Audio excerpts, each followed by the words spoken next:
And the Suns, sorry to say it, fans, already battling injuries. Bradley Beal graced out and out for the home opener. Beal is dealing with elbow soreness.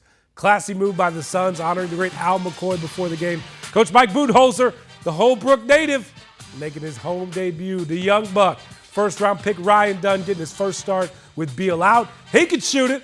13 points. Kevin Durant leads him home, surpassing 29,000 career points right here. Just the 8th player ever to reach that mark. KD finished with 31. Watch the rookie here. You got the hustle block.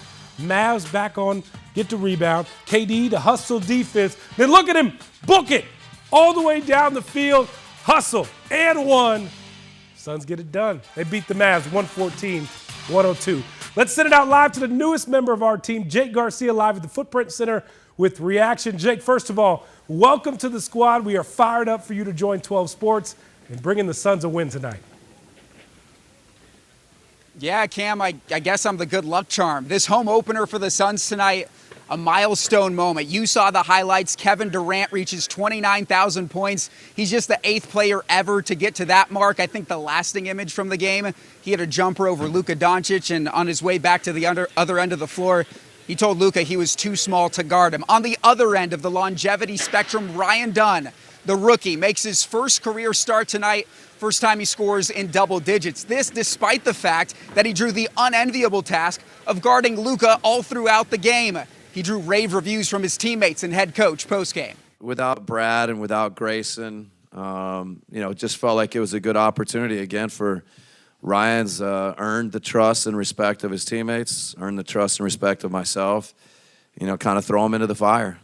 We need him to grow and develop, and he's going to learn from everything he does. I just love his poise. I love that he's physical. I like that he's actually fouling. I'd rather you be physical, err on the side of physicality, and then you have to rein yourself in a little bit from there instead of playing soft and, trying to move up to the physicality. So I like what he did there, and then confident shooting a three. I told the broadcast that a big play, we were up 6 in the fourth. He faked the back screen on me, curled off. Two guys they confused on if they're going to switch or not, and he came off and shot that ball with confidence and knocked it in. That's a huge play for us, and I think that's what got us going. I don't want the hustle play from Royce O'Neal to be buried in this either way. Budenholzer said that it completely changed the dynamic heading into the fourth quarter. It was the play where O'Neal on one end of the floor had a lay-in. It was a contested lay-in, and then hustled all the way back and made an emphatic block. It brought the crowd to their feet. Budenholzer said he'll be sure to show his team the replay of that when they do film study. Durant took it a step further and said he wants coaches around the country to show their team that exact play. The Suns get to 2-1 on the season. Durant drops 30+. He was the leading scorer for the 3rd game in a row. They'll get the Lakers back home here on Monday night. Reporting live at the Footprint Center, Jake Garcia, 12 Sports. It's a true pleasure to get to catch up with Jerry Colangelo, the OG Suns owner and former owner of the D-backs. He runs the Basketball Hall of Fame. He's a Basketball Hall of Famer himself. Helped Team USA win a bunch of medals at the Olympics. You can't tell the story and the history of Arizona sports without this man. As the new season for the Sun gets underway, here's part 1 of our sit-down with Jerry Colangelo for a 12 Sports conversation. It was hard to watch the other night because you just kept thinking about Al. As this season has kind of started, what has come to mind when you thought of your friend Al McCoy? Well, obviously the fact that he's no longer with us is what comes to mind. And then you reminisce. You think about the 50-plus years that he was a feature of the Phoenix Suns. And I mean, I owe him so much. And he, more than anyone else who's ever been associated with the Phoenix Suns. Well, we've had a lot of great players and coaches who are here and are gone, but Al is the MVP. He's the one who sold the game. He's the one who sold the sport, not only in Phoenix, but the entire Southwest. Do you remember meeting him? What was that first meeting like, this farm boy from Iowa? Well, I remember when I first saw him, it didn't jive that voice was attached to that small little body. But he said he worked at developing his voice. Really kind of an interesting scenario when you think about it. But almost immediately, he was going to be the guy. I just felt that way. That was the sound I wanted our fans to hear and people who might be interested. And, I traveled this summer, as I usually do, and I was in Europe.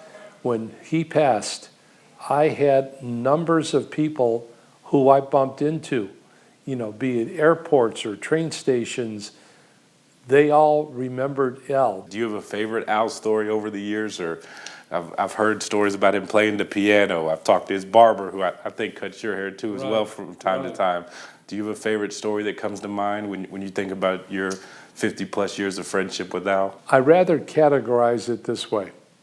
I remember all the road trips early on. I was taking road trips either when I was coaching and he was calling play-by-play, or with new coaches, and I would kind of hang out with them on the road, break them in. And so I spent a lot of time with Al on the road. And going to the piano bars, giving him the opportunity to play his jazz music, and he was good. He was a very talented musician. He was bigger than life in terms of his reach because of how good he was at his trade. And he was as loyal as people could possibly be. He lived and bled purple and orange, that's for sure. What do you make of the Al patch on the jerseys this year by the Suns? I think it's a great tribute to him. I think it was a classic first-class move on the part of the present ownership and management, and I'm very pleased about that. When you kind of look at what the Suns are doing now, are you proud of your baby's kind of in great hands and is succeeding? Yes, when you give birth to something like I did, and that was the Phoenix Suns, and spend as many years as I did. A long time, Jerry. It's part of my fiber, in terms of my concern, my interest, my support, etc. It's like giving birth to a child and watching them grow into adulthood and so on and so forth. And I think the franchise is in good hands. The willingness to spend money, which is what it's all about, because what fans really want is to win. Yeah, that's what you did. Whatever it took, you did the same thing. That was my philosophy, and some people don't have that philosophy. So I think it's a great situation. I like the talent we have on this team. It's going to be a push. We have to be able to defend and rebound in a very tough league. And so size could be an issue, but we'll see. We've got some great offensive weapons. It's going to be an exciting team to see play all year long.